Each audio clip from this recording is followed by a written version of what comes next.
ሰበር ዜና ሰላምን እንሻለን የትግራይ ኃይል አባላት የኛን ጥያቄ መመለስ ከማይችል አመራር የሌላውን ህዝብ ጥያቄ ሊመልስ አይችልም። በሌላ ዜና በአፍሪካዊቱ ሀገር ማዳጋስካር የሆነው ምንድነው? ጤና ይስጥልኝ ክቡራትና ክቡራን የዩቲዩብ ቻናል ላይ ቤተሰቦች የሰዓቱን አጫጭር መረጃዎች ይቀርብ ያለው እስከ ፍጻሜው አብራችሁን ቆዩ። ሰበር ዜና ሰላምን እንሻለን የትግራይ ኃይል አባላት የኛን ጥያቄ መመለስ ከማይችል አመራር የሌላውን ህዝብ ጥያቄ ሊመልስ አይችልም። የትግራይ ኃይል አባላት ዛሬ ሰኞ ጥቅምት 3 2018 ዓ.ም ከጠዋቱ 2 ሰዓት ተኩል ጀምሮ የመብት ጥያቄ አንስተው በከተማዋ ዋና መንገዶች ሰላማዊ ሰልፍ አካሂደዋል።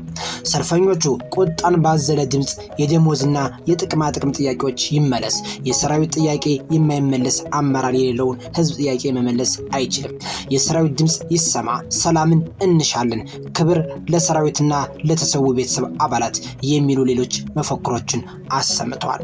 ሰላማዊ ሰልፈኞቹ መፈክራቸውን እያሰሙ ወደ ትግራይ ጊዜያዊ አስተዳደር የፕሬዝዳንት ጽሕፈት ቤት ቢያመሩም ፕሬዝዳንቱን ማግኘት አልቻሉም። ጥያቄያቸው ሰምቶ መልስ የሚሰጥ ኃላፊ በማጣታቸው የተቆጡ ሰልፈኞቹ ከቀኑ 7 ሰዓት እስከ 11 ሰዓት ከመቀለ ወደ አሉላ አባ ነጋ አውሮፕላን ማረፊያ የሚወስደው ዋና የመኪና መንገድ በድንጋይና በአካል ዘግተው ውለዋል። በሌላ ዜና በአፍሪካዊቱ ሀገር ማዳጋስካር የሆነው ምንድነው? ከ15 ቀን ገደማ በፊት የማዳጋስካር ወጣቶች የመሩት ተቃውሞ ይቀሰቀሳል። ይህ ተቃውሞም በዋና ከተማዋ አንታናናሪቮ ካለ የኃይል መቆራረጥና የውሃ እጥረት ጋር የሚያያዝ ነበር። የወጣቶቹ ተቃውሞ ግን ዘማዳጋስካር የሚል ስያሜ ነበረው።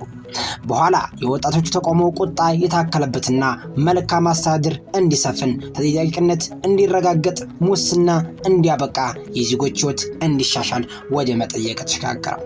የመንግስት ምላሽ የነበረው ሰልፈኞችን በአስለቃሽ ጭስ መበተን፣ የሰዓት እላፊ መጣል፣ ሰልፈኞቹ ላይ መተኮስ ሆነ። በተቃውሞ 22 ሰዎች ሲገደሉ ሌሎች በርካቶች ተጎድተዋል።